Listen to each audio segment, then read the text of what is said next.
아멘. 감사합니다. 한국교회 선교 역사는 하나님의 은혜임과 동시에 누군가의 선교적 순종이 있었기 때문에 가능했다, 이런 글이 있습니다.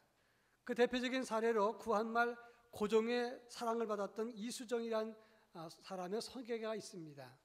이 이수정은 양반으로서 왕의 배려로 일본의 농학과 법학과 개화된 문명을 공부하려고 일본 유학을 떠났던 사람입니다.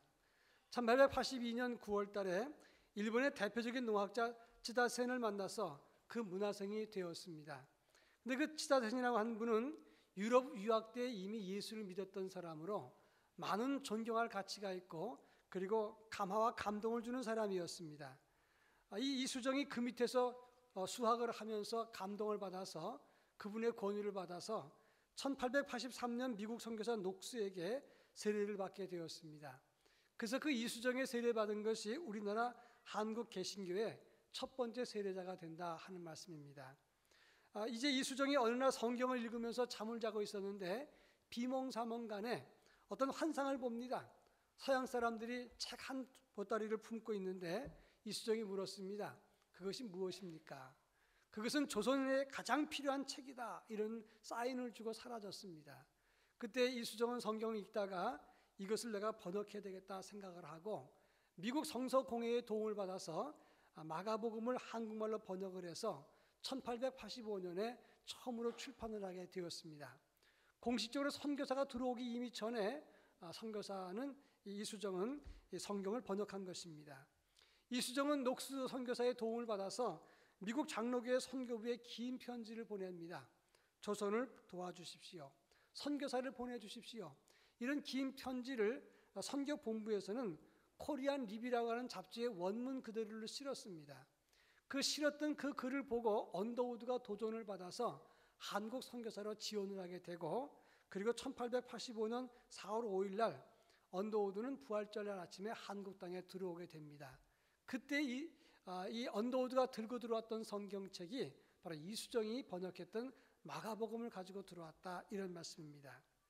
개신교 문을 열게 된 것은 하나님의 은혜지만 또 한 가지는 바로 선교사들과 누군가가 순종한 결과로 이 땅에 복음이 들어오게 되었다, 이렇게 말하는 것입니다.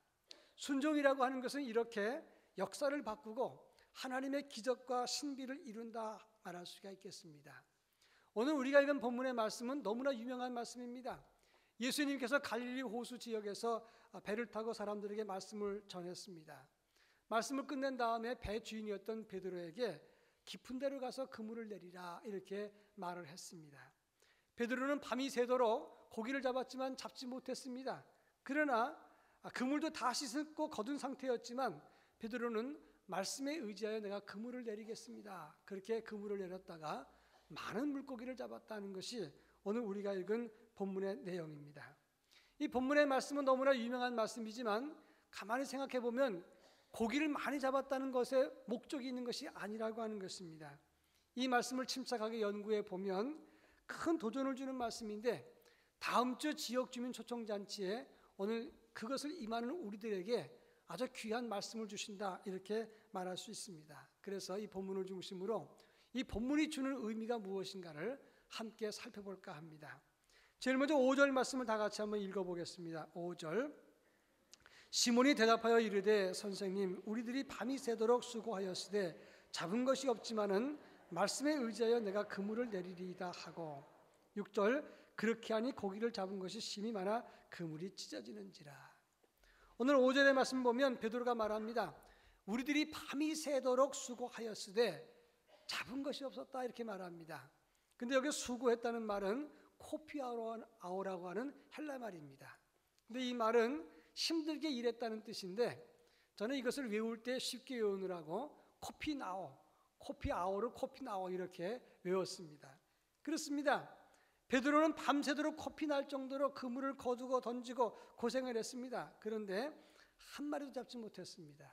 그리고 이제 새벽녘에 그물을 다 씻어버렸습니다. 이제 오늘은 다 끝난 겁니다. 그런데 예수님께서 베드로의 배를 잠시 사용하셔서 이제 말씀을 바닷가에 모인 사람들에게 전하시고 미안했던지 아니면 뱃삭을 주려고 말했든지 이제 베드로에게 말합니다. 깊은 데로 그물을 내리라. 여러분, 베드로는 고기 잡는 전문가입니다. 예수님은 전문가가 아닙니다. 그런데 고기는 얕은 곳에 잡히는 것이지 깊은 곳에 잡히지 않습니다. 그리고 밤에 잡히지 햇빛의 그림자 때문에 사람이 움직이는 것을 보고 이 고기가 잡히지 않는 겁니다. 그런데 아침 시간 해가 다 뜬 다음에 그것도 깊은 곳에 가서 그물을 내리라.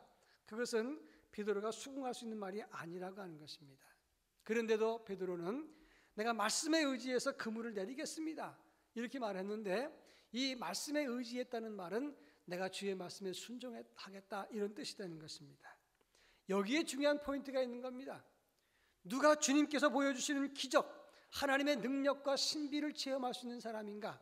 바로 말씀에 순종하는 사람만이 하나님의 기적과 신비를 체험할 수 있다는 것을 우리에게 보여주는 것이다, 그런 말이에요. 여호수아 6장에 보면 여리고성이 무너지는 장면이 나옵니다. 하나님께서 이스라엘 백성들에게 명령합니다. 저 난공불락 여리고성을 무너뜨리려면 너희가 하루에 한 바퀴씩 돌라. 그리고 마지막 7일째 되는 날은 7바퀴를 돌면서 마지막 순간에 무너지라 외치면 무너질 것이다 라고 말을 합니다. 여러분, 난공불락의 이중벽으로 있는 그 여리고성이 하루에 한 바퀴씩 돌고 마지막에 무너지라고 해서 무너집니까? 아이 병정놀이도 아니고. 그런데 이스라엘 백성들은 그 말씀에 순종해서 주님께서 말씀하신 대로 그대로 행했을 때 그 난공불락의 여리고성이 무너지고 말았다 하는 거예요. 여러분, 열왕기하서 5장에 보면 나아만이 엘리사를 찾아가서 자기의 나병을 치료해달라 부탁을 합니다. 그런데 엘리사는 이 나아만을 얼굴도 보지 않습니다.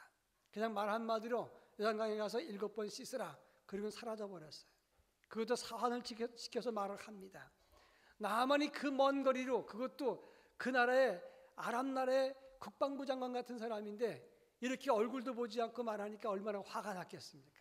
그래서 그는 말하기를 다메섹강 아바나와 바르발은 이스라엘 모든 강물보다 더 깨끗하지 아니하드나 내가 거기서 몸을 씻으리라. 화를 내고 나갑니다. 그럴 때 부하들이 진정을 시키면서 말하기를 장군님, 이거보다 더한 것도 하라면 할 텐데 왜 이렇게 쉬운 걸 못하겠습니까? 일단 하고 말합시다. 그래서 그 말씀에 순종했다가 나아만의 피부병이, 이 나병이 다 사라지고 어린아이 피부같이 되었더라. 이렇게 성경은 말합니다. 여러분, 누가 하나님의 기적과 하나님의 신비를 체험할 수 있는 것입니까? 바로 하나님 말씀에 순종하는 사람이 하나님의 기적을 체험할 수 있는 사람이라는 것을 성경은 수없이 우리에게 말씀해 주고 있다, 그런 말입니다. 자, 그렇다면 예수님께서 우리에게 주신 가장 중요한 명령, 가장 중요한 유언이 무슨 말입니까? 마태복음 28장 19절로 20절에 보면 그러므로 너희는 가서 모든 민족으로 제자를 삼아 아버지와 아들과 성령의 이름으로 세례를 주고 내가 너희에게 분부한 모든 것을 가르쳐 지키게 하라. 이렇게 말씀했습니다. 가서 제자를 삼으라. 이것이 예수님께서 우리에게 주신 마지막 유언이고 마지막 명령이었습니다. 여러분, 저는 이 가서 제자를 삼으라는 말에 한 2주간 동안 그 말씀이 묵상이 되었어요. 그 말씀을 묵상하면서 생각하기를 주님, 나한테 가서 제자를 삼으라 그랬는데 나는 과연 몇 사람의 제자를 삼았습니까? 나 지금 현재 내 제자는 누굽니까? 이런 깊은 묵상을 해봤다는 것입니다. 우리가 조만간에 하나님 앞에 섰을 때 하나님 우리에게 물으십니다. 너는 무엇을 남겼느냐? 하나님, 요즘처럼 전셋값이 올라갈 때 저는 집을 여러 채 뒀습니다. 그리고 자동차도 좋은 차 2대, 3대 뒀습니다. 그리고 공부 잘하고 직장 잘 다니는 그런 아들도 뒀습니다. 저는 이래봬도 상위 10% 안에 드는 그런 공부를 했던 사람입니다. 저는 좋은 남편이었습니다. 좋은 아내였습니다. 그리고 교회에서도 열심히 신앙생활해서 적어도 제 믿음은 상위 10% 안에 드는 믿음일 겁니다. 직분도 있습니다. 이렇게 말했을 때 하나님께서 그래 참 수고했다. 그런데 내가 묻고 싶은 것은 지금 너의 제자는 누구냐? 내가 제자 삼았던 사람은 누구냐? 이렇게 묻는다면 나는 뭐라고 대답을 할까? 한번 생각해 본 것입니다. 하나님의 일꾼이라면 주님의 유언과 주님의 명령을 지키는 사람이 되어야 되는 것입니다. 예수님의 마지막 유언이 제자 삼으라 그랬는데 과연 나는 지금 누구를 제자로 삼았는가? 내 제자는 지금 누군가? 한 번 정도는 질문해야 된다고 하는 것입니다. 얼마 전에 어떤 글을 봤더니 오늘날 한국교회의 위기는 자기가 제자를 삼으려고 하는 것이 아니라 자기가 알을 낳아야 되는데 자기가 알을 낳지 않고 남이 낳아놓은 알을 품으면서 이것이 내 제자라고 말하는 것이 한국교회의 위기다, 이렇게 이야기한 걸 봤습니다. 그러면서 이야기하기를 지금 교회 학교가 점점 줄어들고 있다, 이것이 한국적인 추세입니다. 왜냐하면 어린아이들이 적어졌기 때문에 아이들이 지금 교회 잘 안 옵니다. 숫자도 줄었습니다. 그래서 어떤 교회는 교사 대 학생이 1대1이에요. 그러니까 교사가 20명에 학생 20명. 어떤 교회는 학생들이 20명이면 교사가 10명, 2대1인 경우도 있다는 겁니다. 교사들이 말합니다. 지금 교회 학교가 줄어서 큰일 났습니다. 앞으로 10년 뒤, 20년 뒤에는 한국교회가 위기가 옵니다. 그런데 답답한 것은 그렇게 말하는 교사들은 많은데 나가서 한 사람이 한 사람씩 데리고 오면 그 교사 숫자만큼 아이들이 불어나는데 그건 안 한다는 거예요. 그러면서 교회 학교 위기라고 말하는 것은 문제가 있다라고 지적을 했어요.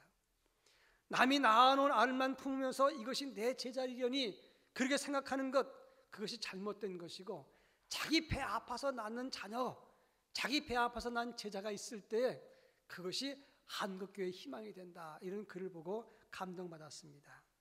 많은 사람이 말합니다. 가서 제자 삼으라, 이렇게 말을 하면서 정작 자기는 제자 삼는 일을 소홀히 하는 경우가 얼마나 많으냐, 이런 지적이었어요. 아주 오래전 일입니다만은 제가 부목사 때 어떤 집사님과 신방대원과 함께 신방을 갔습니다. 갔더니 신방받는 집사님이 그냥 아들이 속썩인 얘기를 그렇게 많이 하면서 그 아이가 가출한 얘기를 하는 거예요. 근데 단순하게 가출한 얘기를 하는 게 아니라 아이를 너무너무 흉을 심하게 보는 겁니다. 근데 신방 같은 분이 가만히 있어야 되는데 그분이 참지 못해서 이런 말을 합니다. 아니 근데 어떻게 그렇게 아이의 흉을 심하게 봅니까? 이렇게 얘기를 하니까 이 부인 되신 분이 난처했고 곤란했어요. 그런데 이런 말을 툭 한 겁니다. 그애 내가 낳은 애가 아니에요. 전 부인이 낳은 아이예요. 그렇게 얘기를 하니까 신방 받으신 분이 거기서 끝나야 되는데 또 이런 말을 했어요. 하기야 내 자식이 아니니까 그렇게 말할 수 있겠네요. 하기야 그놈이 나가서 죽든지 말든지 무슨 상관이야, 내 자식도 아닌데, 이렇게 말했습니다. 제가 얼마나 가슴이 두근거리고 난처했는지 신방 끝나고 나오면서 그분은 되게 난쳤어요. 아니 신방 가면 그 신방 간 사람이 말씀을 전하게 해줘야지 그렇게 말해서 마음 상하게 하면 어떡하냐고. 그리고 저녁 때 돌아왔는데 그 신방 받으신 분이 전화를 했어요. 울면서. 저는 너무 마음이 철렁 내렸습니다. 근데 그분이 이런 고백을 하는 겁니다. 그분이 말하기를 내가 아들 흉을 봤는데 신방 대원이 허기한 내 자식이 아니니까 그렇게 말했을 때 한편으로 속이 시원했습니다. 그런데 나가서 죽든지 말든지 그런 말을 했을 때는 제가 너무 부끄러웠습니다. 이러면서 회개의 눈물을 흘리면서 저한테 전화를 했어요. 제가 그때 깨달은 바가 있습니다. 오늘 우리도 마찬가지입니다. 주님의 명령과 주님의 가서 제자 삼으라 하신 그 말씀을, 그 의미를 깨닫지 못하고 실천하지 않으니까, 제자를 삼지 않으니까 우린 사람들을 함부로 평가하고 말하고 상처를 주고도, 그리고 영혼의 소중함을 깨닫지 못하면서 그냥 막대하는 경우가 얼마나 많으냐 하는 것입니다. 오늘 우리가 신앙의 참 신비, 하나님의 능력, 하나님의 영혼을 건지는 그런 은혜의 깊은 맛, 생명의 기쁨, 생명력 없는 신앙이 된 이유가 무엇인가? 우리 모두가 제자를 삼으라 하신 주님의 명령에 순종하는 것이, 그것을 못했기 때문에 그 은혜도 상실한 것이 아닌가, 이렇게 질문할 수 있는 것입니다. 한국 초대교회 때 많은 사람들에게 세례를 줄 때 세례의 조건이 있었어요. 지금은 사라졌습니다마는 1894년도에 우리나라 한국교회가 학습이라는 제도를 만들었어요. 학습은 6개월 동안 교회 나온 이후에 된 사람에게 교육을 시켜서 학습받은 지 6개월 이상 지나야만 세례를 주는 겁니다. 그 학습 줄 때의 조건이 뭔가? 바로 7가지입니다. 첫째는 조상숭배 금지, 둘째는 안식일을 거룩하게 지킬 것, 세 번째는 부모를 공경할 것, 네 번째는 불법적 혼인관계를 금지할 것, 다섯 번째 가족을 복음 전도할 것, 여섯 번째 생업에 근면할 것, 일곱 번째 술 취하거나 노름을 하거나 다른 사람을 타락시키는 일을 절대 해서는 안 된다. 이런 7가지 조건이 있었어요. 이것을 지켜야만 학습을 주었고, 그 다음에 6개월 지난 다음에 성경을 세례를 줄 적에는 성경은 1독 이상 해야 세례를 주었고, 동시에 한 사람 이상 전도한 사람만 세례를 준 거예요. 심지어는 직업이 없는 사람은 세례를 주지 않았어요. 놀고 먹는다고 해서. 이렇게 엄격히 했던 한국 교회가 어느 틈엔가 그것이 너무 쉽게 무너지고 난 다음에 가서 제자 삼으라 하신 주님의 명령도 너무 소홀히 했기에 한국 교회는 양적으로 성장은 했지만, 그러나 지금에 와서는 생명력을 상실했다, 이렇게 말하는 것입니다.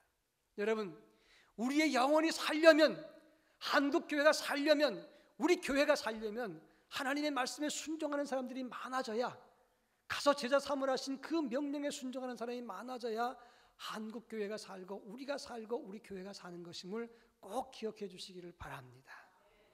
그런가 하면 6절과 7절 말씀에서 또 다른 교훈을 주고 있습니다. 6절 7절, 6절 제가 읽겠습니다. 그렇게 하니 고기를 잡은 것이 심히 많아 그물이 찢어지는지라. 이에 다른 배에 있는 동무들에게 손짓하여 와서 도와달라 하니 그들이 와서 2배의 채움에 잠기게 되었더라. 베드로가 주님 말씀에 순종해서 깊은 데 가서 그물을 내렸습니다. 많은 고기가 따라 올라왔어요. 그럴 때 자기 혼자 힘으로 어떻게 안 되니까 그물이 찢어집니다. 다른 배에 있는 동무들에게 와서 도와달라 이렇게 말했더니 그들이 와서 고기를 잡아서 2배에 가득 채웠다. 이것이 오늘 6절과 7절의 말씀입니다. 여러분, 많은 수의 물고기는 혼자 잡을 수 없는 거예요. 다른 동무들과 함께 잡을 때 많은 물고기를 잡았다, 이런 말입니다. 교회 일도 그렇습니다. 교회에 와서 혼자 하는 일이 있는가 하면 여럿이 함께 하는 일이 있어요. 예컨대 조용히 기도하는 것은 혼자 할 일입니다. 그러나 하나님의 나라를 위해서 일하고 어떤 일을 계획하고 이 일을 추진하는 것은 혼자 할 수 있는 게 아니에요. 여러 사람이 같이 할 때 하나님의 능력과 기적도 임하는 것이다, 그런 말입니다. 사사기 13장부터 16장까지 나오는 인물이 바로 삼손이라는 사람입니다. 힘이 장사지요. 사사도 혼자 입을 찢었습니다. 그리고 나귀 특배 하나로 1,000명을 죽인 아주 훌륭한 장수입니다. 그런가 하면 사사기 또 6장부터 8장까지 보면 기드온이라는 인물이 나와요. 하나님의 사자가 기드온을 보고 네가 사사가 돼서 이스라엘을 건지라. 그럴 때 기드온이 뭐라고 말합니까? 나의 집은 므낫세 중에 지극히 약하고 나의 아버지의 집에서 나는 가장 작은 사람입니다. 내가 무엇으로 이스라엘을 건지겠습니까? 이렇게 말을 합니다. 출애굽할 당시에 이스라엘 백성들이 광야에서 처음 인구조사를 했을 때 60만 3,550명이었어요. 그것은 이스라엘 백성 중에 나가서 전쟁에 참여할 남자들의 숫자입니다. 그런데 그 중에서 가장 많은 숫자가 유다 지파인데 7만 4,600명이고 가장 적은 숫자, 꼴찌가 므낫세 지파였어요. 3만 2,200명입니다. 큰 지파와 작은 지파의 차이는 절반도 안 되는 작은 숫자입니다. 그런데 기드온은 그 바로 므낫세 지파 중에 가장 작은 자 중에 작은 자였다, 이런 말입니다. 그러면 삼손은 어느 지파입니까? 삼손은 단지파 마노아의 집사람이라 그랬는데 이 단지파는 6만 2,700명이었어요. 그러니까 인구수로 보면 두 번째 많은 지파의 사람입니다. 비교해 보십시오. 엄청난 힘을 가진 삼손, 그리고 많은 수를 가지고 있는 지파의 사람입니다. 그런데 삼손이 이긴 사람의 숫자가 몇 명입니까? 몇천 명밖에 안 됩니다. 기드온은 가장 작은 지파 중에서 가장 작은 집안 사람입니다. 그런데 혼자 일하지 않고 하나님의 감동을 받은 300명과 함께 일했을 때 그가 격퇴시킨 사람은 13만 5천 명 미디안 사람들을 격파시킨 겁니다. 삼손과 기드온의 차이가 무엇입니까? 혼자 일했느냐 아니면 함께 일했느냐의 차이라, 이렇게 말할 수 있어요. 하나님의 교회에 혼자 할 수 있는 일이 있습니다. 동시에 여러 사람이 함께 해야 될 일이 있습니다. 그런데 함께 하는 사람이 많을 때 그 교회는 생명력이 크게 역사한다는 것을 알아야 된다, 이 말이에요. 뉴욕 필하모니 오케스트라를 이끌었던 세계적인 지휘자 번스타인이 아주 훌륭한 지휘자예요. 근데 어느 날 사람들이 물었습니다. 수많은 악기 중에서 가장 다루기 힘든 악기가 뭡니까? 그랬더니 이분이 제2 바이올린이라 얘기를 했어요. 제1 바이올린은 이 오케스트라의 중심음입니다. 그리고 주목을 많이 받고 박수도 많이 받습니다. 그런데 제2바이올린은 주목받지도 못하고 박수도 못 받아요. 근데 번스타인 말하기를 이 박수받지 못하는 제2바이올린이지만 이 제2바이올린이 제1바이올린과 함께 화음을 이루고 협력하지 못하면 음악이라고 하는 것은 영원히 불가능합니다. 누군가의 협력, 보이지 않지만 협력할 때 큰 역사가 나타나는 것입니다. 이렇게 지적을 했다는 것입니다. 여러분, 베드로 혼자 내가 잡은 물고기 다 내가 가진다 그랬으면 못 잡았을 거예요. 배가 물속에 가라앉게 되고 거긴 다 도망갑니다. 그런데 자기 동무들을 불러다가 함께 일했을 때에 그럴 때 엄청난 고기를 잡을 수가 있었던 것입니다. 오늘날 위기가 무슨 위기입니까?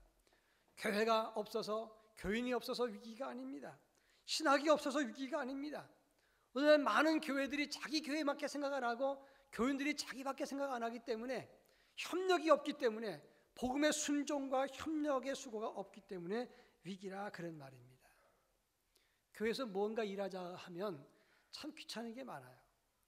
전도 나오라 그러면 전도 나왔을 때 이 더운 날 전도하면 환영하는 사람이 어디 있습니까? 오셨군요. 말씀을 주시옵소서. 이런 사람이 어디 있어요? 전도지만 우편함에만 넣어도 당장 전화가 옵니다. 이 청소하는 사람이 이거 다 갖고 가라 소리를 지릅니다. 전도지를 주면 짜증냅니다. 가까운 사람한테 찾아가서 전도지 한 장 주면서 가보자 그러면 나를 뭘로 봅니까? 광신자 취급을 해요.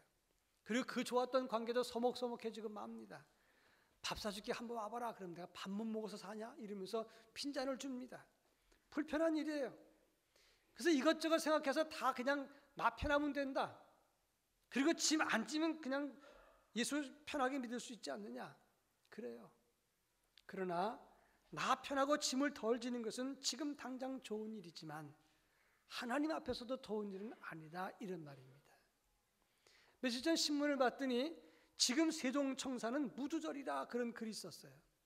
세종청사, 지금 세종시의 세종청사는 이 무두절이 뭐냐면 없을 무자 머리두자, 머리가 없는 절기란 말이에요. 그런 말이 다 있나 자세히 읽어봤어요. 세종시로 정부종합청사가 옮겨진 지 2년이 됐는데 공무원들 주 5일 근무한다는 겁니다. 그런데 실국장 고위층 사람들은 서울에 가서 출장 가서 일을 보는데 1급은 주 5일 중에 하루만 세종시에 있다는 거예요. 그러니까 머리 되는 사람들은 다 자리를 비우고 나니까 무두절이라는 거예요. 주인이 없어요. 머리가 없어졌어요. 그러니까 밑에 있는 사람들은 아주 여유가 좋아진 겁니다. 해외 연수를 즐기는 것처럼 시간적 여유도 많고 일찍 퇴근하고 좋다는 겁니다. 무두절은 참 당장은 좋지만 이것이 나라가 망하는 길이다 이런 내용의 글이었어요. 그렇습니다. 오늘 우리들이 내게 임한 사명, 협력해야 될 부담감 없으면 당장은 좋아요. 그러나 하나님 앞에 갔을 때 망하는 길이거나 부끄러운 길이 아니겠느냐 이런 말입니다. 하나님의 일은 함께하는 것입니다. 하나님의 기적과 역사는 믿고 순종하는 사람들이 함께할 때 나타나는 기적이라고 하는 것입니다. 다음 주에 우리 지역주민 초청잔치를 하자. 예수 믿을 사람, 등록할 사람 데리고 오라 그러면 정말 부담스러워요. 참 힘든 겁니다. 그런 사람도 와야 돼요. 그렇지만 그냥 한번 와보라. 가벼운 마음으로 초청해서 그 말씀을 듣고 권엽 선교사가 만났던 하나님을 한번 만나게 된다면 그것으로 족한 것입니다. 믿고 안 믿고 등록하고 안 하고는 하나님 손에 맡기는데 다만 이 일에 우리가 협력하고 함께 마음을 모아야 되지 않느냐 이런 말입니다. 그 일에 동참해서 하나님의 역사를 함께 체험할 수 있기를 주의 이름으로 축원합니다. 그런가 하면 마지막 세 번째 10절과 11절에 또다시 큰 교훈이 있습니다. 10절 제가 읽습니다. 세베대의 아들로서 시몬의 동업자인 야고보와 요한도 놀랐습니다. 예수께서 시몬에게 이르시되 무서워하지 말라. 이제 후로는 내가 사람을 취하리라 하시니 그들이 배들을 육지에 대고 모든 것을 버려두고 예수를 따르니라. 여러분, 베드로가 말씀에 순종해서 그물을 내렸을 때 많은 물고기가 잡혔어요. 그래서 동무들을 불러서 물고기를 거뒀습니다. 그런데 베드로도 놀라고 함께했던 시몬과 야고보와 요한도 놀랬습니다. 놀랬다라고 하는 단어를 보면 담보스란 말을 쓰는데 이 말은 바로 두려움 섞인 놀라움이라 그런 말입니다. 신의 임재에 대한 경외심을 내포하는 말이에요. 이 말은 뭐냐면 그 물고기를 잡고 난 다음에 이들이 하나님의 임재 때문에 두려워 놀랐다 그런 말입니다. 떨었어요. 그때 예수님이 시몬에게 말합니다. 무서워하지 마라. 이제 이후로는 내가 사람을 취하리라 말씀했어요. 그랬더니 베드로가 그리고 같이 있었던 사람들이 그들이 배들을 육지에 대고 모든 것을 버려두고 예수를 따르니라 말씀했어요. 여기에 놀라운 반전이 있어요. 베드로를 비롯한 야고보와 요한 그 어부들의 목표가 무엇입니까? 고기를 많이 잡는 거예요. 지난밤 고기를 열심히 잡았지만 잡지 못해서 실망했습니다. 그 실망한 이유가 무엇인가? 고기를 못 잡았기 때문에 그런 겁니다. 그런데 이제는 예수님께서 명령하신 대로 그물을 깊은 데에 던졌더니 하나님이 잡게 했어요. 그래서 엄청난 고기를 잡았습니다. 그러면 잘 된 거 아닙니까? 그거 가지고 룰루나라 노래를 부르면서 집으로 가야 맞는 거잖아요. 그런데 11절에 보니까 그들은 배들을 육지에 대고 모든 것을 버려두고 예수를 따르니라. 어부들의 로망은 고기를 많이 잡는 겁니다. 그 좋은 것, 잘된 것을 다 버리고 예수를 따랐다. 이게 무슨 말일까요? 물고기보다 더 중요한 일이 있다는 겁니다. 그게 바로 예수라 그런 말이에요. 물고기는 우리의 성공을 말하는 것입니다. 사업과 자녀가 잘 되는 것, 부자가 되는 것, 승진하는 것, 건강한 것, 집을 사는 것, 좋은 차를 사는 것, 노후에 평안한 것, 이런 모든 것 우리가 갖고 있는 로망을 말하는 것들이에요. 그런데 그보다 더 중요한 것은 예수 그리스도라 이 말이에요. 우린 찬송을 부를 때 주 예수보다 더 귀한 것은 없다라고 말합니다. 그 찬송을 부르면서 주여 주님 주 예수보다 더 귀한 것은 없습니다. 그렇게 고백을 합니다. 그런데 속으로는 더 많은 물고기를 줄이기 위해서 그 앞에 머리를 숙이고 그리고 그 앞에 무릎을 꿇는 경우가 많아요. 오늘 8절에 보면 베드로는 물고기 앞에 무릎을 꿇은 것이 아닙니다. 예수 앞에 무릎을 꿇고 엎드려서 나는 죄인입니다. 그때 예수님께서 내가 이제는 너를 사람을 취할 것이다. 이제 무서워하지 말라. 그 말을 듣고 다 버려두고 예수를 따랐다 말했어요. 이 말씀을 통해서 질문할 것이 무엇입니까? 우리가 예수를 제대로 믿는다면 하나님 어떻게 해야만 물고기를 더 많이 잡을 수 있을까요? 어디에 가야만 물고기가 많이 있을까요? 이런 질문보다는 어떻게 해야만 내가 예수님을 위해서 일할 수 있습니까? 어떻게 해야만 세상에서 하나님의 일을 할 수 있습니까? 이렇게 질문해야 된다 그런 말입니다. 부자 아빠가 되는 방법 3가지가 있대요. 제가 그걸 보고 웃었어요. 첫째는 부자 아들로 태어나면 된답니다. 재벌의 아들은 재벌이니까. 그 다음에 2번째가 뭐냐면 부자인 아내를 만나면 된답니다. 그럼 부자 아빠가 된대요. 3번째 방법이 너무 재밌어요. 아들 이름을 부자라고 만들면 되는 거예요. 그럼 부자 아빠가 되는 겁니다. 웃었지만 의미가 있습니다. 어떻게 예수의 사람이 되는가? 간단합니다. 예수님을 앞서 모시면 예수의 사람이 된다 이런 말입니다. 오늘 많은 사람들이 교회 일을 좋아합니다. 그러나 냉정한 의미에서 교회 일보다는 예수의 일을 좋아해야 돼요. 교회 안에 있는 친교와 우정과 축복을 좋아하기보다는 예수님 자체를 좋아해야 되고 예수님을 사랑해야 되고 예수님을 소망해야 되고 예수를 따르는 삶을 가져야 예수 사람이 되는 것입니다.